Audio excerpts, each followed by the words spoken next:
نحمده ونصلي ونسلم على رسوله الكريم اما بعد فاعوذ بالله من الشيطان الرجيم بسم الله الرحمن الرحيم يا ايها الذين آمنوا اطيعوا الله واطيعوا الرسول صدق الله العظيم۔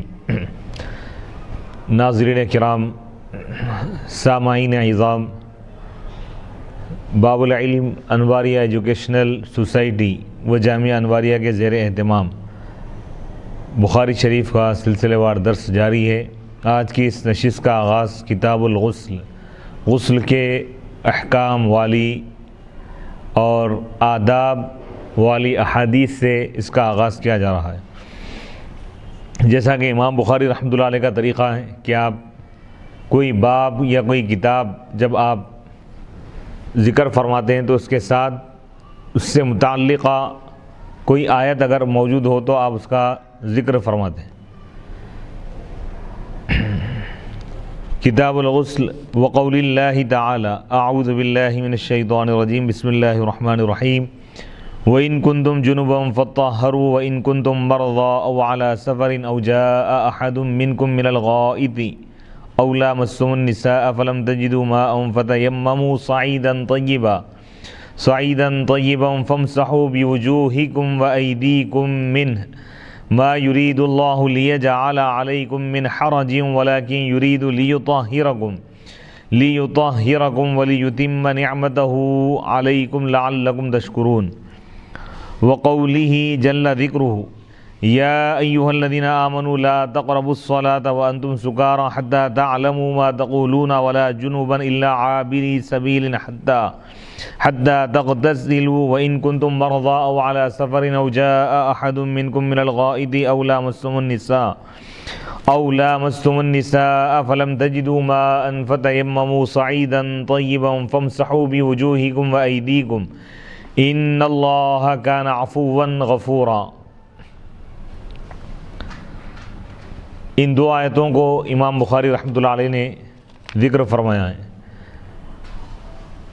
وَإِن كُنتُمْ جُنُبًا، یہ جو آیت ہے یہ سورہ مائدہ آیت نمبر 6۔ وَإِن كُنتُمْ جُنُبًا، اور اگر تم ناپاک ہو، ناپاکی کی حالت میں، تو فَطَّهَّرُوا، اچھی طرح پاکی حاصل کرو۔ تو فَطَّهَّرُوا میں غسل کی طرف اشارہ ہے۔ وَإِن كُنتُمْ مَرْضَىٰ، اور اگر تم بیمار ہو یا سفر کی حالت میں ہو، سفر میں ہو، یا تم میں سے کوئی شخص قضائے حاجت کر کے آئے، یعنی پیشاب کر کے آئے یا موشن کر کے آئے، أَوْ لَامَسْتُمُ النِّسَاءَ، یا تم عورتوں کے ساتھ قربت حاصل کرو، یعنی مباشرت اگر تم کرو، تو فَلَمْ تَجِدُوا مَاءً، بس تم اگر پانی نہ پاؤ، فَتَيَمَّمُوا صَعِيدًا طَيِّبًا، تو تم پاک مٹی سے تیمم کرو، پاک مٹی کے ذریعے پاکی حاصل کرنے کا ارادہ کرو۔ فَامْسَحُوا بِوُجُوهِكُمْ وَأَيْدِيكُمْ مِنْهُ، بس تم اپنے چہروں اور اپنے ہاتھوں کا مسح کرو اس مٹی سے۔ ما یرید اللہ لیجعل علیکم من حرج، اللہ تعالیٰ تم پر تنگی کرنا نہیں چاہتا دین میں، یعنی اللہ تعالیٰ دین میں کوئی تنگی نہیں رکھا۔ پانی اگر موجود نہیں ہے، اگر کسی شخص کو وضو کی حاجت ہے تو مٹی سے وہ پاکی حاصل کر سکتا ہے۔ کوئی اگر غسل کی حاجت ہے، کسی کو ناپاک ہے، حالت جنابت میں ہے، اور اگر پانی موجود نہ ہو یا وہ پانی کے استعمال پر قادر نہ ہو، بیمار اگر ہے یا پانی موجود نہیں ہے، تو ایسی صورت میں وہ مٹی کے ذریعے تیمم کر سکتا ہے، پاکی حاصل کر سکتا ہے۔ تو اللہ تعالیٰ وضو، غسل اور تیمم کے احکام دے کر امت مسلمہ کے لیے اللہ تعالیٰ آسانی عطا فرمایا۔ وَلَٰكِن يُرِيدُ لِيُطَهِّرَكُمْ، لیکن وہ تم کو پاک کرنا چاہتا ہے اور وہ تم پر اپنی نعمت کو مکمل کرنا چاہتا ہے، احسان کو۔ لعلکم تشکرون، تاکہ تم اللہ کا شکر ادا کرو، اللہ کا شکر ادا کرتے رہو۔ سورہ نساء کی آیت میں بھی اللہ سبحانہ و تعالیٰ نے پاکی حاصل کرنے کے متعلق اور غسل اور تیمم کے متعلق فرمایا ہے۔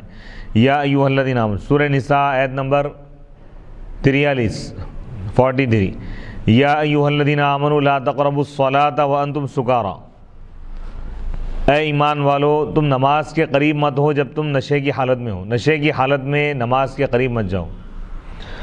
حتی تعلموا، یہاں تک کہ تم جان لو کہ تم کیا کہہ رہے ہو، ولا جنوباً، اور حالت جنابت میں بھی تم نماز کے قریب مت جاؤ. یعنی اس میں یہ بات معلوم ہوئی کہ نماز کے لیے پاک ہونا شرط ہے اس آیت مبارکہ سے. حدث اصغر اور اکبر دونوں سے پاک ہونا. ولا جنوباً، اور تم حالت جنابت میں بھی نماز مسجد کے یعنی نماز کے قریب مت آؤ. الا عابری سبیل، مگر یہ کہ تم راستے سے گزرنے والے ہو. حتی تغتسلوا، یہاں تک کہ تم غسل کر لو. یعنی اس آیت سے غسل کا وجوب اور فرضیت معلوم ہو رہی ہے کہ جنوبی کے لیے، ناپاک شخص کے لیے یہ لازم ہے کہ وہ غسل کرے نماز کی ادائیگی کے لیے. وَإِن كُنتُم مَرْضَىٰ، اور اگر تم بیمار ہو یا سفر میں ہو، یا تم میں سے کوئی شخص قضائے حاجت کر کے آئے، یا تم نے عورتوں سے یعنی قربت حاصل کی ہے، پھر تم پانی نہ پاؤ، فَتَيَمَّمُوا صَعِيدًا طَيِّبًا، تو تم پاک مٹی سے تیمم کر لو، بس تم اپنے چہروں اور ہاتھوں کا مسح کرو. ان اللہ کان عفوا غفورا، بے شک اللہ تعالیٰ خوب معاف فرمانے والا ہے، خوب بخشنے والا ہے. تو امام بخاری رحمۃ اللہ علیہ آیت کے اس حصے سے آپ نے غسل کے وجوب اور فرضیت کی طرف اشارہ فرمایا. وَإِن كُنتُم جُنُوبًا فَطَّهِّرُوا، اور اگر تم ناپاک ہو تو تم اچھی طرح پاکی حاصل کرو یعنی غسل کر لو. تو اس آیت سے معلوم یہ ہوا کہ غسل کرنا فرض ہے جنوبی کے لیے. جنابت کی وجہ سے غسل فرض ہو جاتا ہے. اسی طرح اس کے جو احکام ہیں آگے بیان کیے جا رہے ہیں. اور اس میں پانی نہ پانے کی صورت میں، پانی موجود نہ ہونے کی صورت میں تیمم کرنے کا حکم دیا گیا، اس کی اجازت دی گئی. تو دو صورتیں اگر موجود ہو یا اس میں سے کوئی ایک صورت ہو تو تیمم کرنا جائز ہے. اگر پانی موجود نہ ہو، تلاش کے باوجود پانی اگر نہ ملے تو تیمم کرنا جائز ہے. اور اسی طرح پانی تو موجود ہے لیکن پانی کے استعمال پر اگر قادر نہ ہو، جیسے کوئی شخص بیمار ہے اور اتنا بیمار ہے، اتنا شدید بیمار ہے کہ اگر وہ پانی استعمال کرے گا تو بیماری کے بڑھنے کا خوف اگر ہو، تو ایسی صورت میں شریعت یہ اجازت دیتی ہے کہ ایسا مریض پانی کا استعمال کیے بغیر مٹی کے ذریعے تیمم کر سکتا ہے. اور تیمم میں کیا فرائض ہے وہ بھی بتائے گا. تیمم میں نیت کرنا فرض ہے، اور چہرے کا مسح کرنا یہ بھی فرض ہے، اور ہاتھوں کا مسح کرنا ہے. اس میں سر کا مسح، پیروں کا مسح نہیں ہوگا. البتہ غسل میں ہمارے پاس احناف کے پاس نیت شرط نہیں ہے. غسل میں 3 فرائض ہیں: کلی کرنا، ناک میں پانی چڑھانا، اور سر سے لے کر پیر تک پورے جسم پر اس طرح پانی بہانا کہ بال برابر جگہ بھی سوکھی باقی نہ رہے. یہ غسل کے فرائض میں سے. امام بخاری رحمۃ اللہ علیہ نے کتاب الغسل کو مذکور الصدر یعنی یہ ان 2 آیتوں سے شروع فرمایا ہے، اور اس میں یہ بتایا ہے کہ جنوبی پر غسل قرآن مجید کی نص صریح سے ثابت ہے. یعنی جنوبی کے لیے غسل کا واجب ہونا یہ قرآن کریم کی آیت سے ثابت ہے. ایک یہ آیت ہے یعنی سورہ مائدہ کی آیت نمبر 6، اور دوسری آیت یہ ہے کہ وَلَا جُنُوبًا إِلَّا عَابِرِينَ، یعنی حالت جنابت میں تم نماز کے قریب مت جاؤ غسل کرنے تک. تو اس آیت میں وضاحت اور صراحت کے ساتھ یہ بات بتائی گئی ہے کہ جنوبی ناپاک آدمی پر یا ناپاک عورت پر غسل کرنا فرض ہے. باب الوضوء قبل الغسل. اب امام بخاری رحمۃ اللہ علیہ اس کے تحت مختلف ابواب اور مختلف احکام بیان کر رہے ہیں احادیث مبارکہ سے. اس کی سنتیں، غسل کا طریقہ کیا ہے، اس کے آداب بتا رہے ہیں. باب نمبر 1 کتاب الغسل کا پہلا باب، باب الوضوء قبل الغسل، غسل سے پہلے وضو کرنے کا بیان. یعنی غسل کے آداب اور سنتوں میں سے ایک سنت یہ ہے کہ غسل کرنے والا شخص پہلے وضو کر لے، جیسا کہ حدیث مبارک میں اس بات کو بتایا گیا ہے. اس باب میں یہ بتایا ہے کہ غسل کرنے سے پہلے وضو کرنا سنت ہے، جیسا کہ اس باب میں حضرت عائشہ رضی اللہ تعالیٰ عنہا کی حدیث سے واضح ہوتا ہے. حدیث نمبر 248 حدثنا عبد الله بن يوسف قال أخبرنا مالك عن هشام عن أبيه عن عائشة زوج النبي صلى الله عليه وسلم أن النبي صلى الله عليه وسلم كان إذا اغتسل من الجنابة بدأ فغسل يديه ثم توضأ كما يتوضأ للصلاة ثم يدخل أصابعه في الماء فيخلل بها أصول شعره ثم يصب على رأسه 3 غرف بيديه ثم يفيض الماء على جلده كله۔ امام بخاری رحمۃ اللہ علیہ فرماتے ہیں کہ ہم کو عبداللہ بن یوسف نے یہ حدیث بیان کی، قال انہوں نے کہا اخبرنا مالک، ہم کو مالک نے ہشام سے یہ حدیث بیان کی، وہ عن ابیہ، وہ اپنے والد سے روایت کرتے ہیں ہشام، عن عائشہ، وہ حضرت عائشہ رضی اللہ تعالیٰ عنہ سے روایت کرتے ہیں، زوج النبی، حضرت عائشہ رضی اللہ تعالیٰ عنہ جو نبی پاک علیہ الصلوۃ والسلام کے زوجہ مطہرہ ہیں، ام المؤمنین ہیں، ان سے روایت کرتے ہیں، ان نبی، حضرت عائشہ رضی اللہ تعالیٰ عنہ بیان فرماتی ہیں کہ نبی پاک علیہ الصلوۃ والسلام جب جنابت کا غسل فرماتے بدأ، تو آپ اس طرح آغاز فرماتے ہیں کہ فغسل یدیہ، اپنے دونوں ہاتھوں کو دھوتے، ثم توضأ،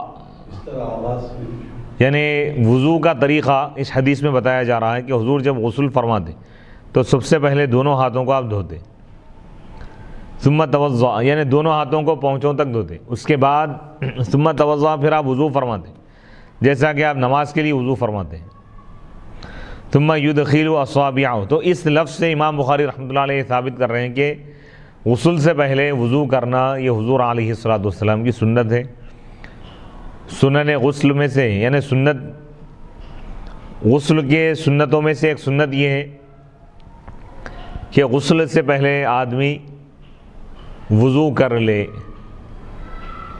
ثم يدخل، پھر نبی پاک علیہ الصلوۃ والسلام اپنے انگلیوں کو پانی میں داخل کرتے، فیخلل بها، بس آپ ان کے ذریعے، انگلیوں کے ذریعے اپنے بالوں کی جڑوں میں آپ خلال کرتے، یعنی سر کے جو بال ہیں آپ ان جڑوں میں خلال کرتے، یعنی جڑوں کے اندر تک پانی پہنچاتے، ثم یصب علی رأسہ، پھر آپ اپنے سر پر، سر انور پر آپ پانی ڈال دیں، بہا دیں، 3 چلو بیدیہ، اپنے یعنی 3 مرتبہ پانی بہا دیں بیدیہ، اپنے دونوں ہاتھوں سے، ثم یفیض الماء، پھر آپ پانی بہا دیں علی جلدہ کلی، اپنے پورے جسم انور پر۔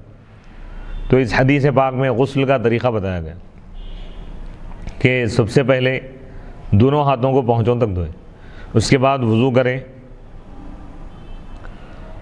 اور اب وضو میں کلی وغیرہ بھی ہے، وضو جب کریں گے تو بات ظاہر ہے کہ وضو میں کلی بھی کی جاتی ہے، ناک بھی صاف کی جاتی ہے، تو کلی کرنا، ناک میں پانی چڑھانا یہ فرض ہے، یہ 2 چیزیں یعنی وضو میں شامل ہو گئی، اس لیے اس کو علیحدہ ذکر نہیں کی۔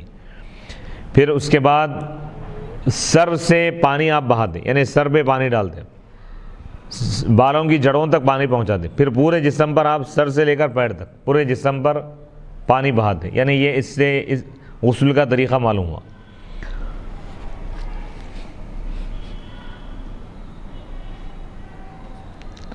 اب یہاں پر ایک مسئلہ یہ ہے کہ غسل سے پہلے وضو سنت ہے، اور اس میں ایک بات یہ ہے کہ غسل سے پہلے جو وضو کیا جاتا ہے تو اس میں پیروں کو بعد میں دھوئیں یا پہلے دھوئیں، اس پہ فقہا کا اختلاف ہے۔ بعض فقہا یہ کہتے ہیں کہ اگر پانی اس جگہ پر جمع ہوتا ہے جس جگہ پر آدمی غسل کر رہا ہے تو ایسی صورت میں وہ وضو میں سر کا مسح کریں اور اس کے بعد پیروں کو نہ دھوئے، بلکہ غسل کر لے، غسل کرنے کے بعد جب وہ اس جگہ سے ہٹنا چاہتا ہے تو اس وقت پیروں کو دھو لے ہٹ کر۔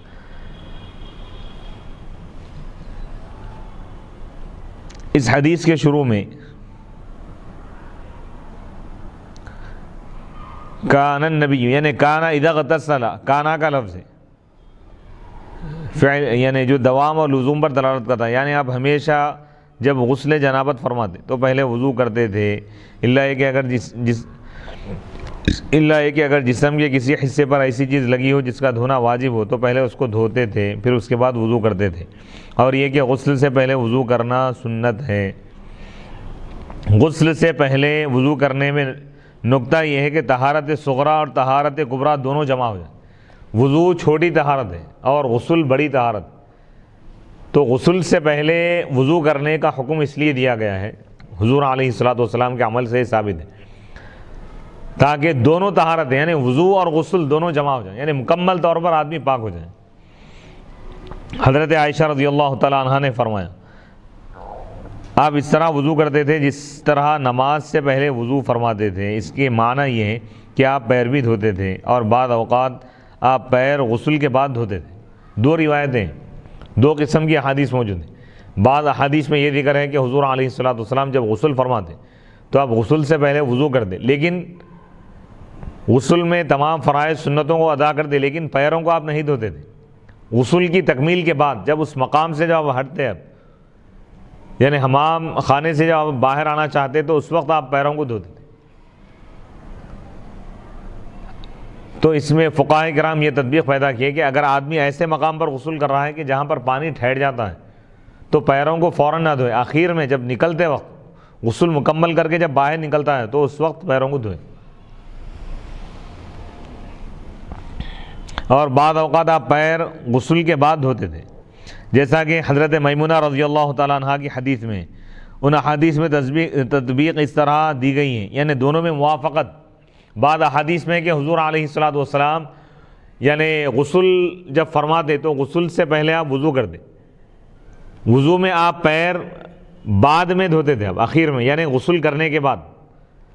اور بعد اس حدیث سے ثابت ہے کہ آپ علیہ الصلوۃ والسلام یعنی پیر بھی دھو لیتے تھے اس کے بعد غسل شروع فرماتے. تو دونوں احادیث صحیح ہیں. دونوں میں تطبیق اس طرح ہے کہ اگر غسل کرنے کی جگہ صاف ہو اور غسل کا پانی گزرنے کے لیے نالی ہو یا پانی وافر مقدار میں ہو تو آپ وضو کے ساتھ پیروں کو دھو لیتے تھے. اور اگر غسل کی جگہ صاف نہ ہو یا غسل کا پانی نکلنے کے لیے کوئی نالی نہ ہو یا پانی کی مقدار کم ہو تو آپ پیروں کا دھونا مؤخر فرما دیتے تھے، یعنی پیروں کو آخر میں دھوتے تھے اور غسل کے بعد پیروں کو دھوتے تھے. اس حدیث میں مذکور ہے، یہ بات بتائی گئی ہے کہ حضور علیہ الصلوۃ والسلام بالوں کی جڑوں میں خلال کرتے تھے. ہمارے نزدیک یعنی احناف کے پاس یہ سنت ہے اور امام شافعی رحمۃ اللہ علیہ کے پاس یہ واجب ہے، یعنی غسل میں بالوں کی جڑوں تک پانی یعنی خلال کرنا جڑوں کے اندر، یہ احناف کے پاس سنت ہے، شوافی کے پاس واجب ہے. اس حدیث میں تمام جسم پر پانی بہانے کا ذکر ہے، ملنے کا ذکر نہیں ہے. یعنی جسم کو رگڑنا یہ واجب نہیں ہے، ضروری نہیں ہے. اور باقی ائمہ ثلاثہ کے نزدیک جسم کو ملنا مستحب ہے. علامہ ابن بطال نے کہا ہے کہ لازم ہے مگر یہ صحیح نہیں ہے. اس حدیث میں 3 چلو پانی جسم پر بہانے کا ذکر ہے اور یہ بالاتفاق مستحب ہے. یعنی 3 مرتبہ پانی بہانا یہ فرض یا واجب نہیں ہے. ایک مرتبہ بھی اگر ایسا بہا دے کہ بال برابر کوئی جگہ سوگی باقی نہ رہے، ڈرائی نہ رہے تو غسل ہو گیا. اس کو 2 مرتبہ دھو رہا، 3 مرتبہ دھو رہا تو یہ مستحب ہے، لیکن 1 مرتبہ فرض ہے. حدیث نمبر 249. حدثنا محمد بن يوسف قال حدثنا سفيان عن الأعمش عن سالم بن أبي الجعد عن قريب عن ابن عباس عن ميمونة زوج النبي صلى الله عليه وسلم قالت توضأ رسول الله صلى الله عليه وسلم وضوءه للصلاة غير رجليه وغسل فرجه وما أصابه من الأذى ثم أفاض عليه الماء ثم نحى رجليه فغسلهما هذه غسله من الجنابة. امام بخاری رحمۃ اللہ علیہ فرماتے ہیں کہ ہم کو محمد بن یوسف نے یہ حدیث بیان کی. قال انہوں نے کہا ہم کو سفیان نے حدیث بیان کی اعمش سے، اور اعمش روایت کرتے ہیں سالم بن ابی الجعد سے، وہ قریب سے روایت کرتے ہیں، وہ عبداللہ بن عباس رضی اللہ تعالیٰ عنہما سے روایت کرتے ہیں. عن میمونہ، حضرت عبداللہ بن عباس رضی اللہ تعالیٰ عنہما ام المؤمنین حضرت میمونہ رضی اللہ تعالیٰ عنہ سے روایت کرتے ہیں. حضرت میمونہ رضی اللہ تعالیٰ عنہ فرماتی ہیں کہ رسول اللہ صلی اللہ علیہ وسلم نے اس طرح وضو فرمایا جس طرح نماز کے لیے وضو کرتے ہیں، غیر رجلیہ، مگر اپنے پیروں کو آپ نے نہیں دھویا، یعنی غسل کی تکمیل کے بعد آپ نے اس کو دھویا. وغسل فرجہ، اور خاص طور پہ اس میں اس بات کو بتایا جا رہا ہے کہ غسل کرنے والا اپنی شرمگاہ کو بھی دھوئے. وما اصابہ من الاذی، اور جو کچھ چیز اس کو لگی ہوئی ہو اس کو بھی دھو لے. ثم افاض علیہ، پھر حضور علیہ الصلوۃ والسلام اپنے جسم انور پر پانی بہائے. ثم نحا رجلیہ، پھر آپ اپنے پیروں کو اس مقام سے ہٹا دیے جہاں پہ ٹھہر کے یا جہاں آپ غسل فرمائے تھے اس مقام سے آپ اپنے پیروں کو دور کر لیے، یعنی اس مقام سے ہٹ گئے. پھر اس کے بعد آپ پیروں کو دھوئے. یہ نبی پاک علیہ الصلوۃ والسلام کے غسل کا طریقہ ہے. غسل کا طریقہ اس میں بتایا گیا کہ غسل سے پہلے وضو کریں، اور اب غسل کرنے والے کو اختیار ہے، چاہے تو غسل سے پہلے اپنے دونوں پیروں کو دھو لے وضو کے دوران، یا پیروں کو غسل مکمل ہونے کے بعد جس مقام پر وہ غسل کیا ہے اس سے تھوڑا ہٹ کر اپنے پیروں کو دھو لے. تو علماء یہ فرماتے ہیں کہ سب سے پہلے دونوں ہاتھوں کو یعنی پاؤنچوں تک دھوئیں، پھر وضو بنائیں، اور اس کے بعد جس مقام پر نجاست لگی ہوئی پہلے اس کو صاف کریں. اس کے بعد پورے جسم پر پانی بہائیں. اب یہاں پہ یہ مسئلہ بھی ذہن میں رکھیں کہ وضو اور غسل میں تھوڑا سا فرق ہے. وضو میں کلی کرنا، ناک میں پانی چڑھانا، ناک صاف کرنا سنت ہے، اور غسل میں کلی کرنا، ناک میں پانی چڑھانا یہ فرض ہے. غسل میں 3 فرائض ہیں: کلی کرنا، ناک میں پانی چڑھانا، پورے جسم پر یعنی سر سے لے کر پیر تک پورے جسم پر اس طرح پانی بہانا کہ بال برابر بھی کوئی جگہ سوکھی باقی نہ رہے، خشک نہ رہ جائے.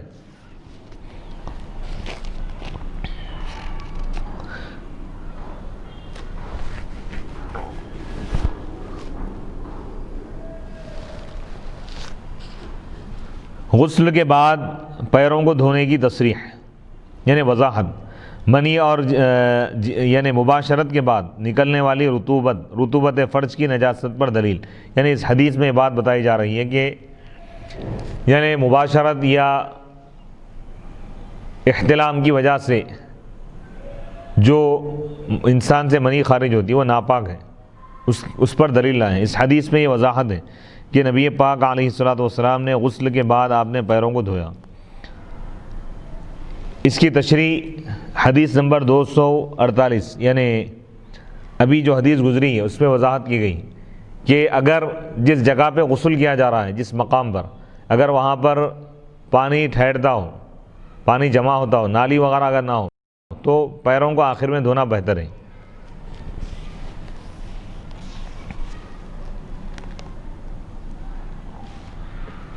باب غسل الرجل مع امرأته،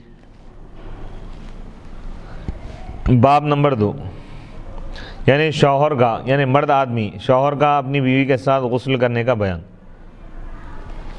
اس باب میں یہ بات بتائی گئی ہے کہ مرد کا اپنی بیوی کے ساتھ ایک برتن سے پانی لے کر یعنی ایک بکیٹ سے پانی لے کر غسل کرنا جائز ہے. اس باب کی باب سابق کے ساتھ مناسبت دونوں میں تعلق یہ ہے کہ دونوں باب غسل جنابت کے احکام سے متعلق ہے.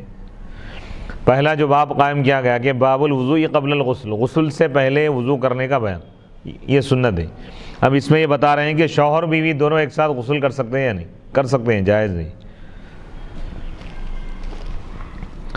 حدیث نمبر 250 حدثنا آدم بن ابی ایاس قال حدثنا ابن ابی ذئب عن الزہری عن عروة عن عائشة قالت كنت اغتسل انا والنبي صلی اللہ علیہ وسلم من اناء واحد من قدح یقال له الفرق. امام بخاری رحمۃ اللہ علیہ فرماتے ہیں کہ ہم کو آدم بن ابی ایاس نے یہ حدیث بیان کی. قال انہوں نے کہا ہم کو ابن ابی ذئب نے حدیث بیان کی. وہ زہری سے روایت کرتے ہیں، وہ عروہ سے روایت کرتے ہیں. عن عائشہ، وہ حضرت عائشہ رضی اللہ تعالیٰ عنہ سے روایت کرتے ہیں. حضرت عائشہ رضی اللہ تعالیٰ عنہ بیان فرماتی ہیں کہ کنت اغتسل انا والنبی صلی اللہ علیہ وسلم، کہ میں اور نبی اکرم صلی اللہ علیہ وسلم ایک برتن سے پانی لے کر غسل کرتے تھے جس کو فرق کہا جاتا تھا.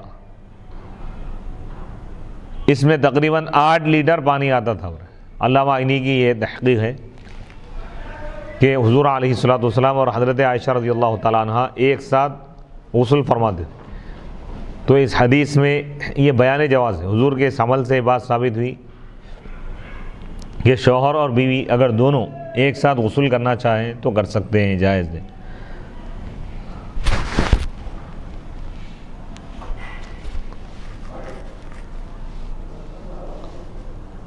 اب یہاں مسئلہ یہ ہے،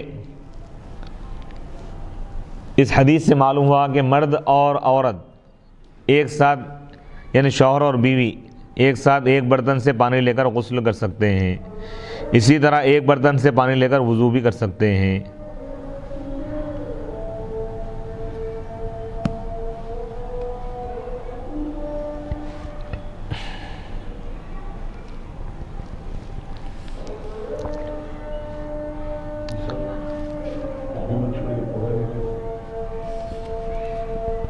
اس حدیث میں یہ مسئلہ بتا رہے ہیں، جیسا کہ بعض روایتوں میں یہ بات بھی ملتی ہے کہ عورت کا بچا ہوا پانی، یعنی عورت جس پانی سے غسل کی ہے یا وضو کی ہے اس کا بچا ہوا پانی استعمال کرنا آدمی کے لیے مکروہ ہے، یہ بات بتائی گئی۔ لیکن اس حدیث سے ثابت ہو رہا ہے کہ جائز ہے۔ تو اکثر علماء کے پاس زیادہ معتبر یہی قول ہے کہ جائز ہے، شوہر اور بیوی دونوں ایک ساتھ غسل کر سکتے ہیں۔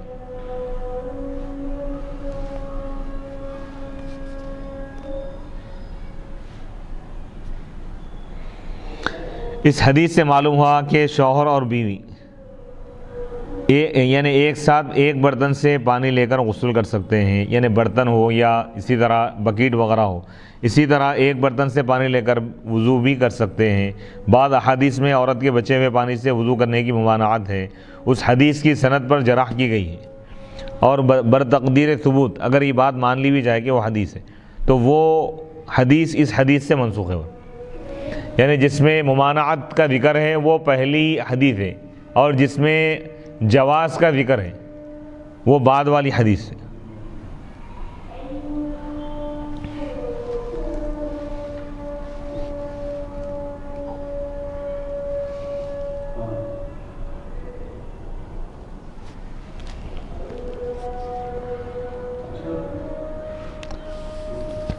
باب الغسل بالصاع ونحوه۔ اب اس حدیث میں غسل کے ایک برتن کا ذکر کیا گیا ہے جس کو فرق کہتے ہیں۔ علامہ عینی نے اس میں پانی کی مقدار کے مختلف اوزان بیان کیے ہیں۔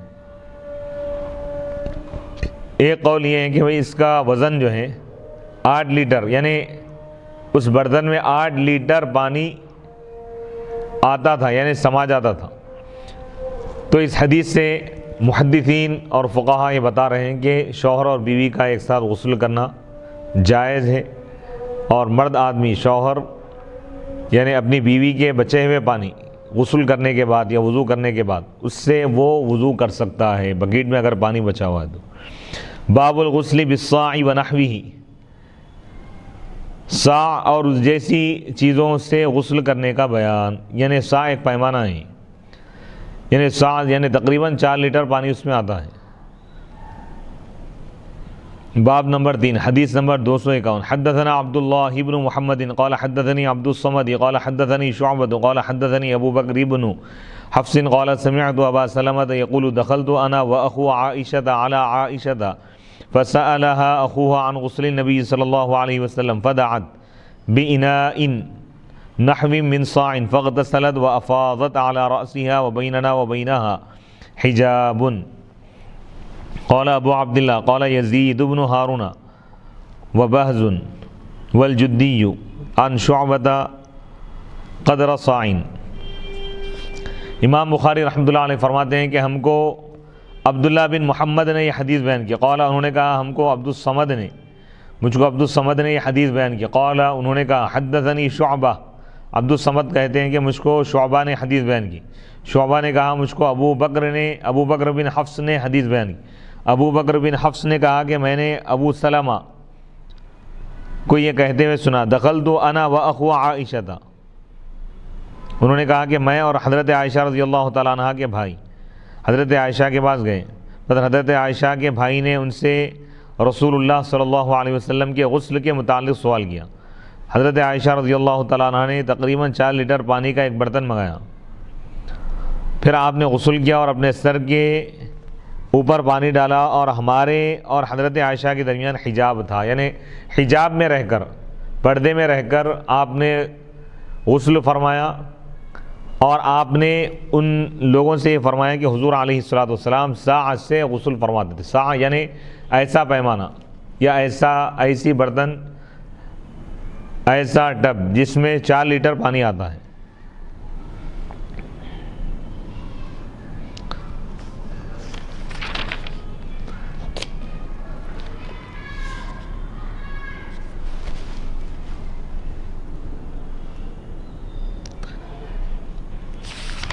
اس حدیث میں جو روات ذکر کیے گئے ہیں ان کا تذکرہ: عبداللہ بن محمد الجعفی المسندی، عبد الصمد بن عبد الوارث، شعبہ بن الحجاج، ابو بکر بن حفص بن عمر بن سعد بن ابی وقاص۔ ان حضرات کا اس سے پہلے تذکرہ گزر چکا ہے۔ ابو سلمہ یہ تو کنیت ہے، یہ صاحب کا نام عبداللہ بن عبد الرحمن بن عوف ہے، یہ حضرت عائشہ رضی اللہ تعالیٰ عنہ کے رضاعی بھانجے تھے۔ ان کو حضرت عائشہ کی بہن ام کلثوم بنت ابی بکر صدیق رضی اللہ تعالیٰ عنہ نے دودھ پلایا تھا، تو حضرت عائشہ ان کی رضاعی خالہ ہو گئی۔ حضرت عائشہ رضی اللہ تعالیٰ عنہ کے رضاعی بھائی، ان کا نام عبداللہ بن یزید ہے۔ حضرت عائشہ کے ایک اور رضاعی بھائی تھے، ان کا نام کثیر بن عبید تھا۔ یہاں یہ متعین نہیں ہے کہ یہ کون سے بھائی تھے، اور اقرب یعنی صحیح اور مناسب بات یہ دکھ رہی کہ یہ یہاں پر آپ کے بھائی حضرت عبد الرحمن مراد ہے۔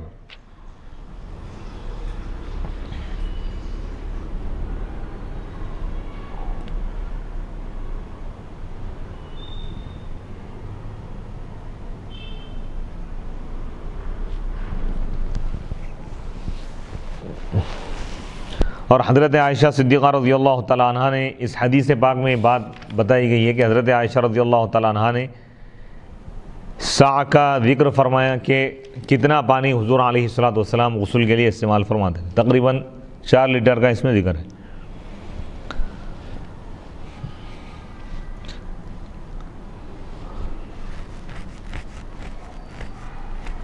یعنی ان لوگوں نے جو سوال کیا تھا کہ پانی کی مقدار کے بارے میں سوال کیا تھا کہ غسل کے لیے کتنی مقدار پانی ضروری ہے، اور غسل کی کیفیت کے متعلق بھی سوال تھا۔ حدیث نمبر 252: حدثنا عبداللہ بن محمد قال حدثنا یحیی بن آدم قال حدثنا زہیر عن ابی اسحاق قال حدثنا ابو جعفر انه كان عند جابر بن عبد الله هو وابوه وعنده قوم فسألوه عن الغسل فقال يكفيك صاع فقال رجل ما يكفيني فقال جابر كان يكفي من هو اوفى منك شعرا وخير منك ثم امن فی ثوب۔ امام بخاری رحمۃ اللہ علیہ فرماتے ہیں کہ ہم کو عبداللہ بن محمد نے یہ حدیث بیان کی۔ عبداللہ بن محمد نے کہا حدثنا یحیی بن آدم، ہم کو یحییٰ بن آدم نے حدیث بیان کی۔ قال، انہوں نے کہا، یحییٰ بن آدم نے کہا کہ ہم کو زہیر نے حدیث بیان کی ابو اسحاق سے۔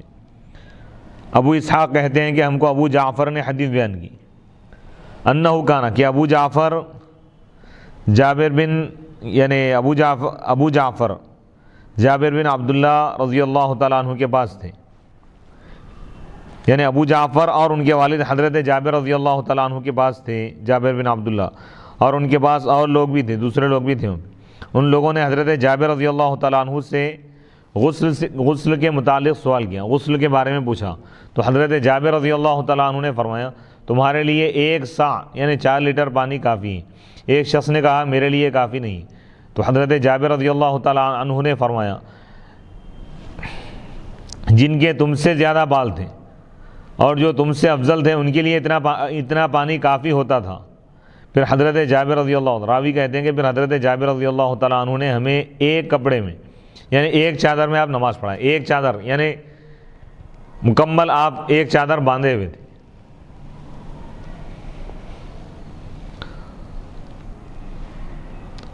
غسل طہارت کے لیے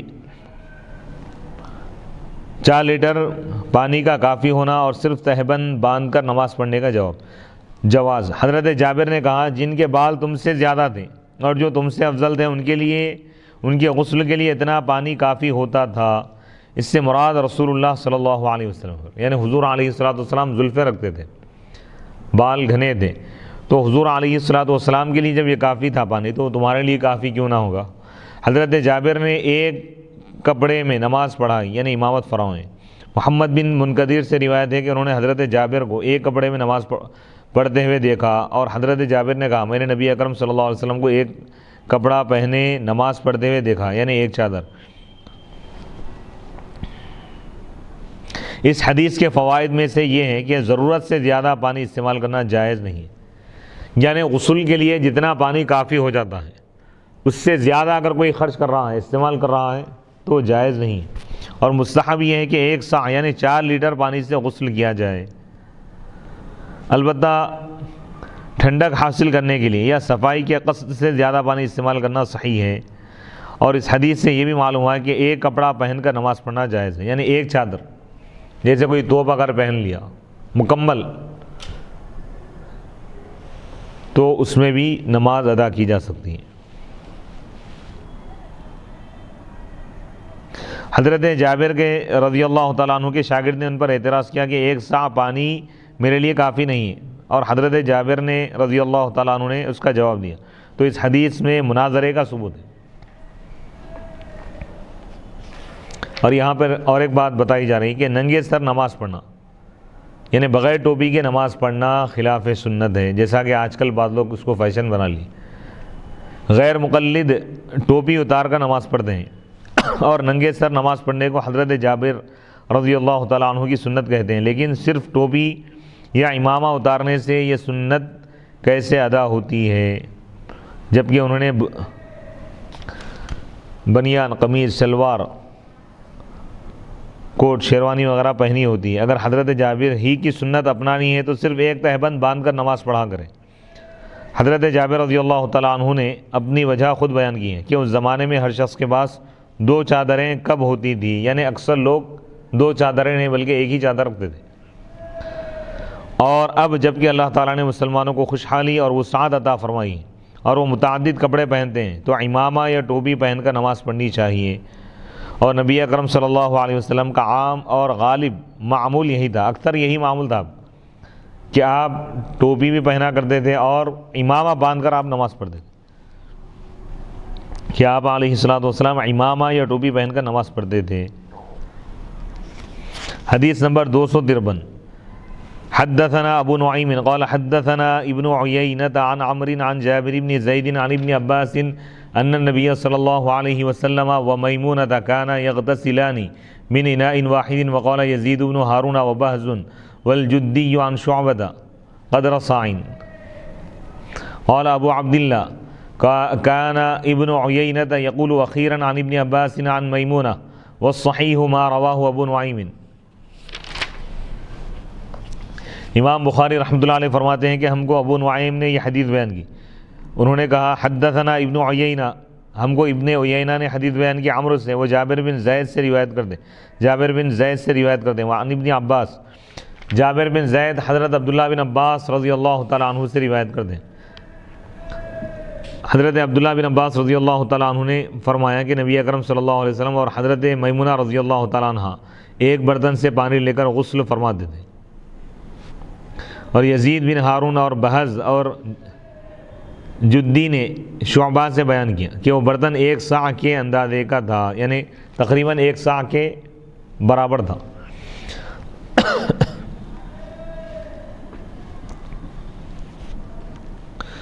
باب من افاض علی رأسہ 3، یہ بیان ہے اس شخص کا جو اپنے سر پر 3 مرتبہ پانی ڈالے۔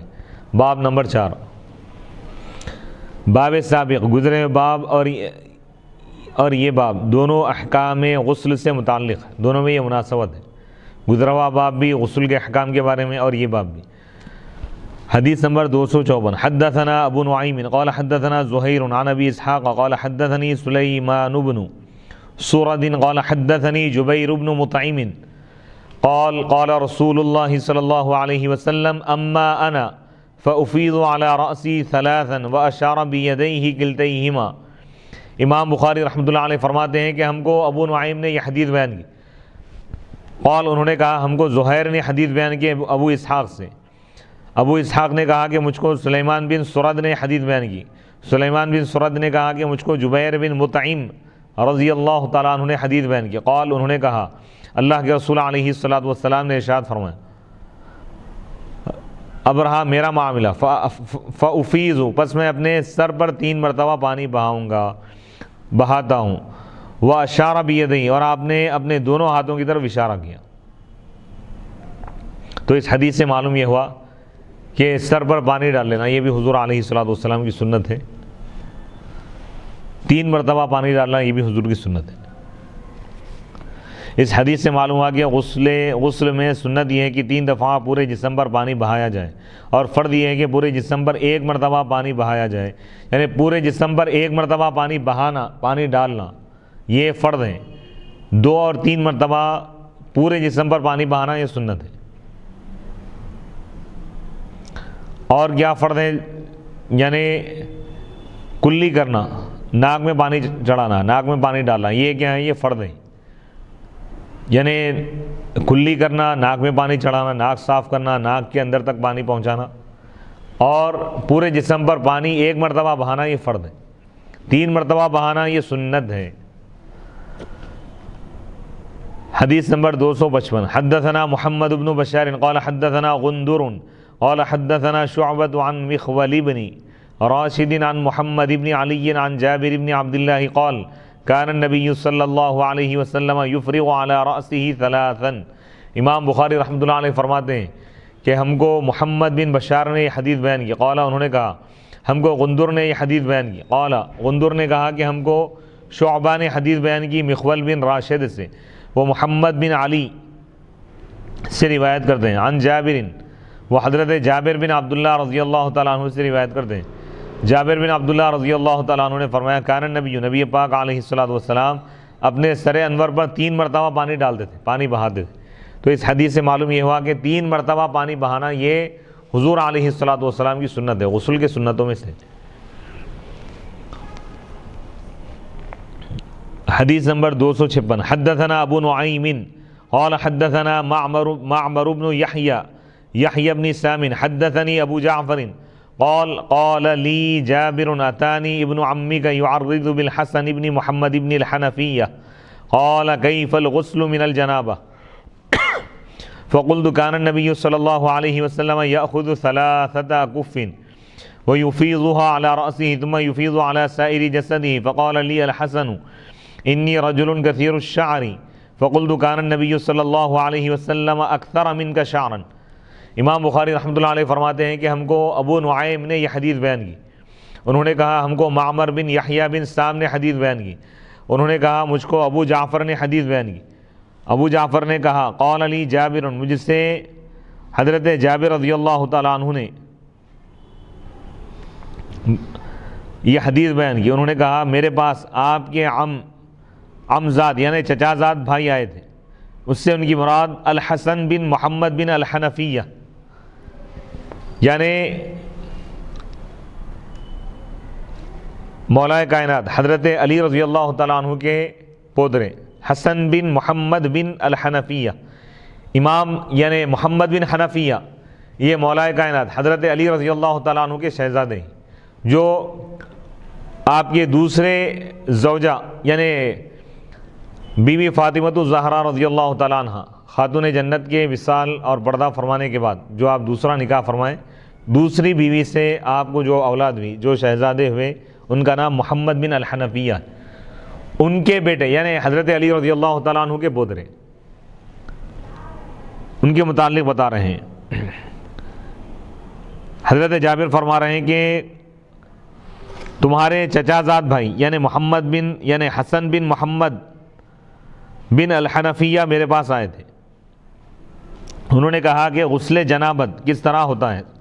تو میں نے کہا نبی اکرم صلی اللہ علیہ وسلم 3 مرتبہ ہتھیلیوں میں پانی لیتے، یعنی 3 چلو پانی لیتے اور اس کو اپنے سر پر ڈالتے تھے، 3 مرتبہ اپنے ہاتھوں میں پانی لیتے اور اپنے سر پر ڈالتے، پھر اپنے تمام جسم پر پانی ڈالتے، جسم انور پر۔ مجھ سے حسن نے کہا میں بہت زیادہ بالوں والا شخص ہوں، یعنی آپ زلفیں رکھنے والے تھے۔ تو میں نے کہا، راوی کہتے ہیں کہ نبی پاک علیہ الصلوۃ والسلام کے یعنی شعر گیسو آپ سے بہت زیادہ تھے، یعنی وہ یہ بتانا چاہ رہے تھے کہ کئی مرتبہ پانی ڈالنا پڑے گا، لیکن راوی حدیث کہہ رہے ہیں کہ حضور علیہ الصلوۃ والسلام زیادہ گیسو رکھتے تھے، گیسو دراز تھے حضور علیہ الصلوۃ والسلام، زیادہ یعنی زلف مبارک آپ کی تھی، تو لہذا 3 مرتبہ میں آپ مکمل طور پر پورے زلفوں کو آپ تر فرماتے، پورے زلفوں میں آپ پانی پہنچاتے۔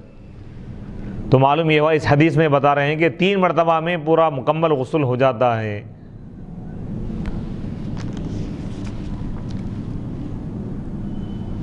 اس حدیث سے معلوم ہوا کہ خواہ بال بہت زیادہ ہو پھر بھی سر پر 3 بار پانی ڈالنا کافی ہے۔ باب الغسل مرۃ واحدہ، ایک مرتبہ پورے جسم پر پانی بہانے کا بیان ہے، یعنی یہ جواز کا بیان ہے۔ بعض احادیث میں یہ ہے کہ حضور علیہ الصلوۃ والسلام اپنے جسم انور پر 1 مرتبہ پانی بہائے غسل کے دوران، تو یہ جواز کو بتا رہے ہیں۔ 1 مرتبہ میں بھی اگر پورا جسم اچھی طرح اگر صاف ہو جائے، پاک ہو جائے، پورے جسم پہ اگر پانی پہنچ جائے کافی ہے، فرض ادا ہو جائے گا۔ یعنی ایک تو جواز بتانا ہے، دوسری چیز یہ ہے کہ اگر پانی کم ہے، صرف 1 مرتبہ جسم کو دھو سکتے ہیں، تو کوئی یہ نہ سمجھے کہ غسل نہیں ہوا، ایسا نہیں ہے۔ 3 مرتبہ پانی بہائے تو ہی غسل ہوگا، نہیں تو نہیں ہوگا، ایسا نہیں ہے۔ 1 مرتبہ میں بھی اگر کوئی سر سے لے کر پیر تک پورے جسم کو اگر اچھی طرح تر کر دے، پانی بہا دے، بال برابر جگہ بھی سوکھی ہوئی باقی نہ رہے، تو اس کا غسل ہو گیا۔ ہاں اگر پانی اضافہ ہے، 2 مرتبہ دھو سکتا ہے جسم کو، 2 مرتبہ پانی بہا سکتا ہے جسم پر، یا 3 مرتبہ، تو یہ بہتر ہے، یہ سنت ہے۔ حدیث نمبر 257، حدثنا موسى بن اسماعیل قال حدثنا عبد الواحد عن الاعمش عن سالم بن ابي الجعد عن قريب عن ابن عباس قال قالت ميمونة وضعت للنبي صلى الله عليه وسلم ماء للغسل فغسل يديه مرتين او 3 ثم افرغ على شماله فغسل مذاكره ثم مسح يده بالارض ثم مضمض واستنشق وغسل وجهه ويديه ثم افاض على جسده ثم تحول من مكانه فغسل قدميه۔ امام بخاری رحمۃ اللہ علیہ فرماتے ہیں کہ ہم کو موسیٰ بن اسماعیل نے یہ حدیث بیان کی، قال انہوں نے کہا ہم کو عبد الواحد نے یہ حدیث بیان کی، وہ اعمش سے روایت کرتے ہیں، وہ سالم بن ابی الجعد سے روایت کرتے ہیں، عن قریب، وہ قریب سے روایت کرتے ہیں، سالم بن ابی الجعد، وہ قریب عبداللہ بن عباس رضی اللہ تعالیٰ عنہ سے روایت کرتے ہیں۔ حضرت عبداللہ بن عباس رضی اللہ تعالیٰ عنہ فرماتے ہیں کہ حضرت میمونہ رضی اللہ تعالیٰ عنہ نے کہا میں نبی پاک علیہ الصلوۃ والسلام کے غسل کے لیے میں پانی رکھی، آپ نے 2 بار یا 3 بار ہاتھوں کو دھویا، پھر اپنے بائیں ہاتھ پر پانی ڈالا، پھر اپنے مقام مخصوص کو آپ نے دھویا، پھر اپنے ہاتھ کو آپ نے زمین پر رکھنا، پھر کلی کی اور ناک میں پانی ڈالا، اور اپنے چہرے اور دونوں ہاتھوں کو دھویا، پھر اپنے تمام جسم پر آپ نے پانی بہایا، اور پھر اس جگہ سے منتقل ہو گئے اور اپنے پیروں کو آپ نے دھویا۔ تو ان احادیث مبارکہ میں یہ معلوم یہ ہوا کہ حضور علیہ الصلوۃ والسلام نے امت مسلمہ کو آپ نے جو شریعت دی اس میں ایک ایک طریقہ اچھی طرح بیان کیا گیا کہ وضو کرنے کا طریقہ کیا ہے، غسل کا طریقہ کیا ہے، پاکیزگی کا طریقہ کیا ہے۔ امہات المؤمنین، مؤمنین کی جو مائیں جیسے حضرت عائشہ ہیں، حضرت میمونہ رضی اللہ تعالیٰ عنہ، انہوں نے غسل کا طریقہ حضور سے سیکھا اور امت کے سامنے بیان کیا، تاکہ قیامت تک آنے والے مسلمان حضور علیہ الصلوۃ والسلام کے بتائے ہوئے طریقے کے مطابق غسل کر کے اپنے ظاہر اور باطن کو پاک کریں اور سنتوں پر عمل کرنے کا بھی ثواب پائیں۔ یعنی حق بات کو بیان کرنے میں، مسائل کو بیان کرنے میں شرم و حیا سے کام نہیں لینا چاہیے۔ یعنی بعض ایسے مسائل جیسے غسل سے متعلق ہوتے ہیں، بعض لوگ مسائل پوچھنے میں شرماتے ہیں، تو یہ شریعت میں یہ چیز پسندیدہ نہیں ہے کہ آدمی مسائل معلوم کرنے کے لیے جھجک کر خاموش بیٹھ جائے، ایسا نہیں ہے۔ جو چیزیں معلوم نہیں ہیں علماء سے پوچھیں، جیسے خاص طور پر غسل کے مسائل ہیں، اس میں کئی لوگ واقف نہیں ہوتے ہیں اور پوچھنے کے لیے لوگ جھجکتے ہیں، اس میں شرم محسوس کرتے ہیں۔ اسلام میں علم حاصل کرنے کے لیے شرم و حیا کرنا یہ جائز نہیں ہے. یعنی مسائل معلوم کرنے کے لیے جو چیزیں انسان کو معلوم نہیں ہیں، اگر کسی کے پاس یا کسی سے وہ چیزیں معلوم ہو سکتی ہیں تو معلوم کرنے میں، علم حاصل کرنے میں وہ پیچھے نہ ہٹے. یہ انسانی فطرت میں یہ تمام چیزیں داخل ہیں. باب من بدأ بالحلاب او الطیب عند الغسل.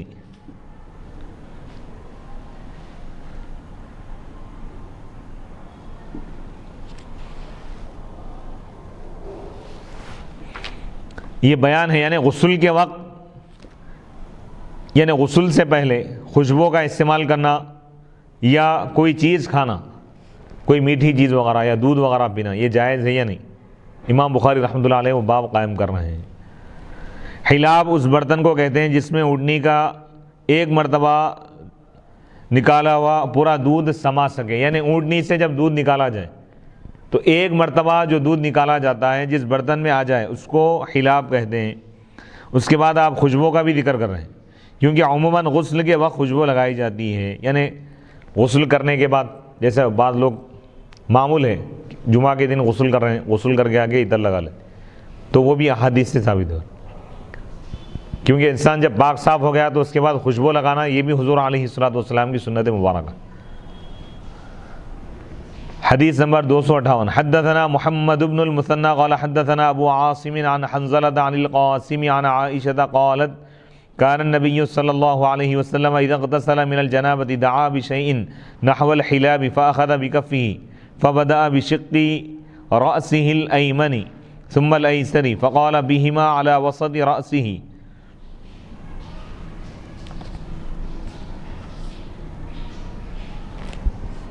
امام بخاری رحمۃ اللہ علیہ فرماتے ہیں کہ ہم کو محمد بن مثنیٰ نے یہ حدیث بیان کی.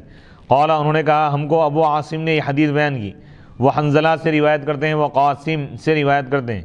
قاسم حضرت عائشہ رضی اللہ تعالی عنہا سے روایت کرتے ہیں. قالت حضرت عائشہ رضی اللہ تعالی عنہا نے فرمایا کہ جب نبی پاک علیہ الصلوۃ والسلام غسل جنابت کرتے تو حلاب کے مثل کوئی برتن منگاتے، یعنی اونٹنی کا دودھ جس برتن میں نکالا جاتا ہے اس جیسی آپ کوئی برتن منگاتے، پھر ہتھیلی میں پانی لے کر سر کی دائیں جانب سے ابتدا کرتے، یعنی دائیں جانب آپ پانی ڈالتے.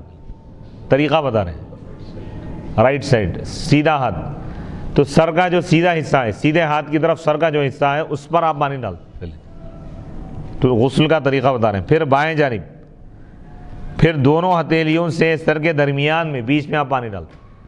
لوگ جیسا چاہے غسل کر لیتے، شاور کھول دیے ٹھہر گئے، ایسا نہیں ہے.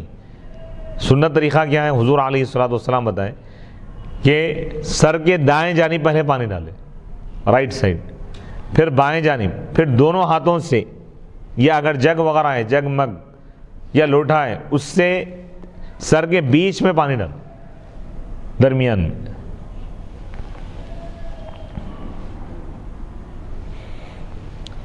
اس حدیث سے معلوم ہوا کہ مستحب یہ ہے کہ غسل کے لیے پانی کا برتن تیار کیا جائے. اس دور میں برتن وغیرہ یا ٹب استعمال کرتے تھے، اور پہلے دائیں جانب، پھر بائیں جانب، پھر سر کے وسط یعنی بیچ میں پانی ڈالا جائے. اب آج کے دور کے سہولت کے حساب سے نل کے ذریعے بھی آپ غسل کر سکتے ہیں، یا اسی طرح بکیٹ میں پانی لے کر اس طرح بھی غسل کر سکتے ہیں. اگر کوئی یہ اعتراض کرے، اگر یہ اعتراض کیا جائے کہ باب کے عنوان میں خوشبو کا ذکر ہے، امام بخاری رحمۃ اللہ علیہ جو باب قائم کیا اس میں خوشبو کا ذکر آپ فرمائیں اور حدیث میں خوشبو کا ذکر نہیں ہے، تو اس کا جواب یہ ہے کہ امام بخاری رحمۃ اللہ علیہ نے حلاب اور خوشبو دونوں کا ذکر نہیں کیا تھا، بلکہ کہا تھا کہ حلاب یا خوشبو، یعنی برتن یا خوشبو، یعنی حدیث میں دونوں میں سے ایک کا ذکر ہوگا، اور عنوان میں خوشبو کا ذکر کر کے یہ اشارہ کیا کہ غسل سے پہلے یا بعد خوشبو لگانا جائز ہے. بعض لوگ یہ سمجھتے ہیں کہ بھئی غسل سے پہلے عطر نہیں لگا سکتے، ایسا نہیں. غسل سے پہلے بھی اگر کوئی عطر لگانا چاہے تو لگا سکتا، غسل کے بعد بھی لگا سکتا. باب نمبر 7، باب المضمضۃ والاستنشاق فی الجنابہ. غسل جنابت میں کلی اور کلی کرنے کا بیان ہے اور ناک میں پانی چڑھانے کا بیان. یہ فرض ہے، کلی کرنا، یہ بات ذہن میں رکھے اچھی طرح کہ وضو میں کلی کرنا، ناک میں پانی چڑھانا، یہ سنت ہے۔ اگر کوئی کلی نہ کرے، ناک میں پانی نہ چڑھائے تو اس کا وضو تو ہو جائے گا، لیکن غسل میں اگر کوئی کلی نہیں کیا، ناک میں پانی نہیں چڑھایا، اس کا غسل نہیں ہوگا، اگرچہ کہ وہ پورے جسم پر پانی بہا۔ تو ناک میں پانی کہاں تک چڑھانا چاہیے؟ اندر تک پورا، مطلب جہاں تک پانی پہنچا سکتے ہیں، ناک کے نرم حصوں تک، یعنی جہاں تک پانی پہنچ سکتا ہے۔ عموماً جس طرح وضو میں کیا جاتا ہے کہ بائیں ہاتھ میں پانی لے لیں اور یعنی بائیں ہاتھ سے ناک صاف کریں، سیدھے ہاتھ سے پانی لے کر ناک میں پانی ڈال دیں، تھوڑا اس طرح جھک جائیں تاکہ پانی اندر تک پہنچ سکے، پھر بائیں ہاتھ سے ناک صاف کریں اگر ناک صاف کرنے کی ضرورت ہو، ورنہ پانی ڈالنا بھی کافی ہے۔ بسا اوقات بعض لوگ ایسا بھی کرتے ہیں مفتی صاحب کے مبالغہ کرتے ہیں، یعنی ناک میں پانی جو ہے بہت زیادہ لے کے اور بہت تیزی سے جو ہے ڈالتے ہیں، تو اس کی وجہ سے پانی جو ہے سر کے اندر یعنی بھیجے میں داخل ہونے کا بھی خطرہ ہوتا ہے، یہ تکلیف دہ ہے، یہ چیز منع ہے۔ جی نارمل انداز میں پانی یعنی ناک میں چڑھا دے، ناک میں ڈال دے، اس کے بعد بائیں ہاتھ سے ناک صاف کرے۔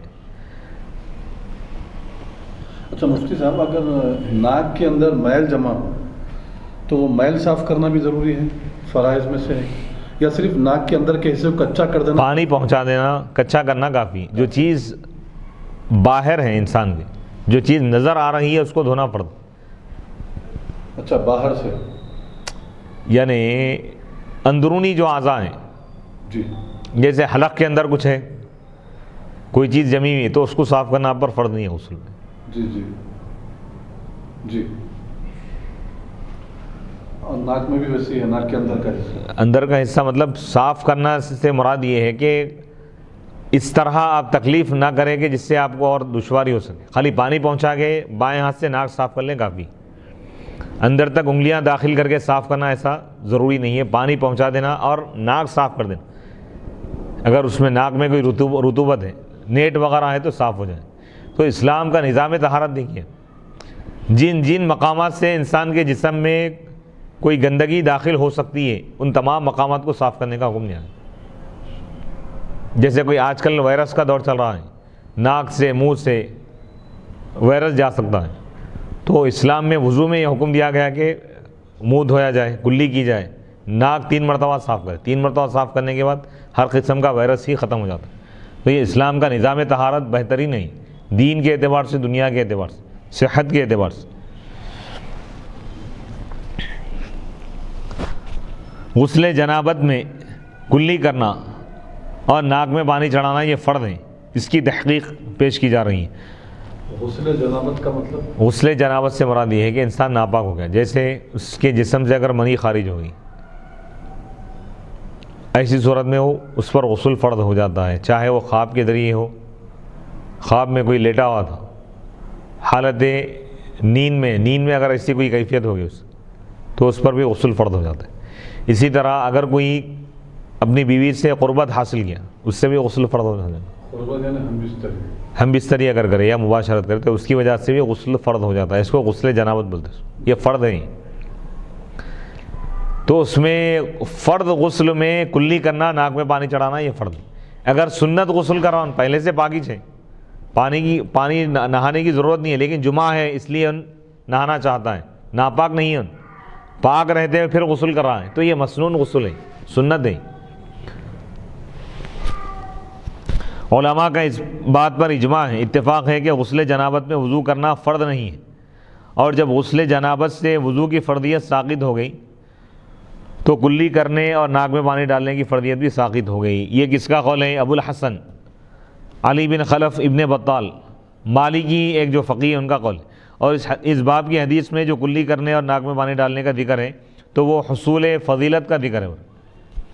علامہ حافظ ابن حجر عسقلانی رحمۃ اللہ علیہ نے ابن بطال کی اس عبارت کو نقل کر کے بیان کر کے لکھا ہے کہ غسل جنابت میں کلی کرنا اور ناک میں پانی ڈالنا واجب نہیں ہے، شافعی ہے، اور نبی اکرم صلی اللہ علیہ وسلم کا غسل جنابت میں کلی کرنا اور ناک میں پانی ڈالنا حصول فضیلت کے لیے ہے، سو یہ مستحب ہے، واجب نہیں ہو رہا ہے۔ کون؟ شواف ہے، بعض شواف ہے اور مالکیہ کے پاس، لیکن احناف کے پاس یہ فرض ہے، کلی کرنا، ناک میں پانی چڑھانا یہ فرض ہے، پورے جسم پر پانی بہانا یہ بھی فرض ہے۔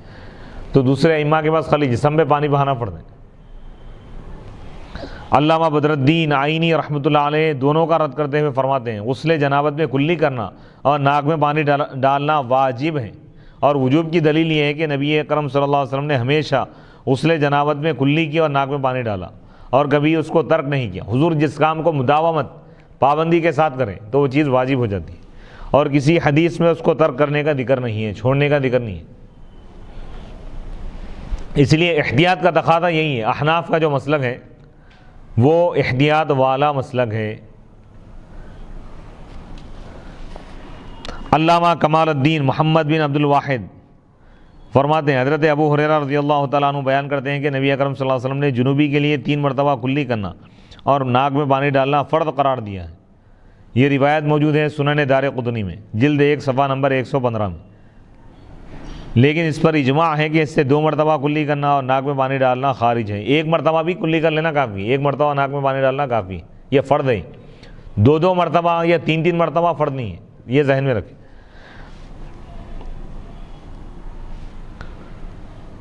چونکہ غسل جنابت میں مبالغے سے طہارت کی جاتی ہے، یعنی اچھی طرح پاک صاف ہونے کا حکم دیا گیا ہے، اس لیے کلی کی جگہ غرارے کیے جاتے ہیں۔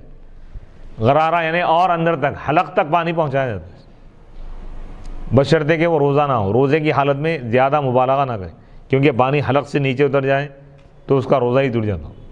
تب یہ حلق تک پانی یعنی روزے کے علاوہ انسان روزے میں نہیں ہے، روزے کے علاوہ وہ اگر وہ حلق تک پانی لیتا ہے تو وہ لینا فرض ہے یا صرف منہ بھر کے؟ منہ بھر کے بھی کافی ہے بھائی کلی کرنا۔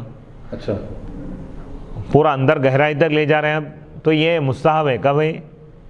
جبکہ روزہ نہ ہو۔ روزہ اگر ہے تو آپ حلق کے نیچے پانی جانے نہیں دینا، جی منہ بھر کے کلی کر کے تھوک دے، ختم، بس کافی۔ روزے کا تو مسئلہ حل ہو گیا۔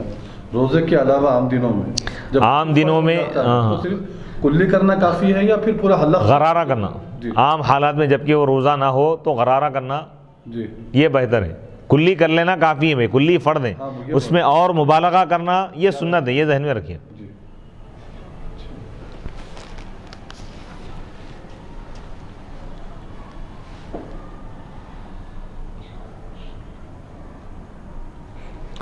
علامہ ابن عابدین شامی رحمۃ اللہ علیہ فرماتے ہیں کہ پورے منہ کے اندرونی حصے کو دھونا فرض ہے،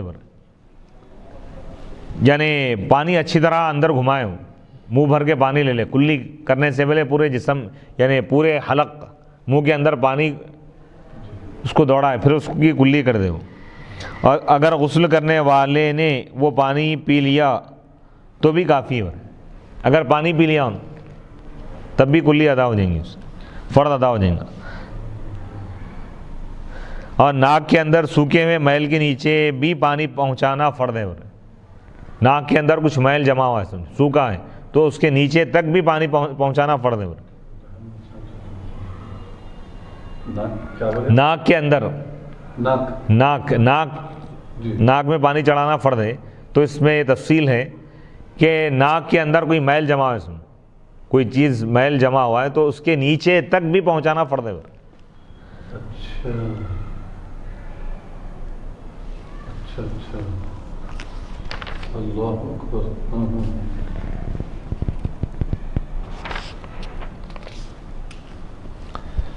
حدیث نمبر 258 تک احکام بتائے گئے ہیں، اس کے بعد ایک نئی حدیث شروع ہو رہی ہے۔ حدیث نمبر 259 سے انشاءاللہ اگلی نشست کا آغاز ہوگا۔ وصلی اللہ تعالی علی خیر خلقہ سیدنا محمد وعلی آلہ واصحابہ اجمعین۔ ربنا آتنا فی الدنیا حسنۃ وفی الآخرۃ حسنۃ وقنا عذاب النار۔ یا رب العالمین یا ارحم الراحمین، تو اپنے فضل و کرم سے نبی پاک علیہ الصلوۃ والسلام کے صدقے طفیل مولا ہمارے اس درس کو قبول فرما، اور اس کے ذریعے مولا پورے انسانیت کو مولا فائدہ پہنچا، پوری کائنات کے انسانوں کو مولا اس کے ذریعے فائدہ پہنچا۔ حضور علیہ الصلوۃ والسلام کا فیضان علمی اور عملی ہم کو عطا فرما، حضور کی سنتوں کا فیضان ہم کو عطا فرما، سنتوں پر عمل کرنے اور اس کو دوسروں تک پہنچانے کی ہم کو توفیق عطا فرما۔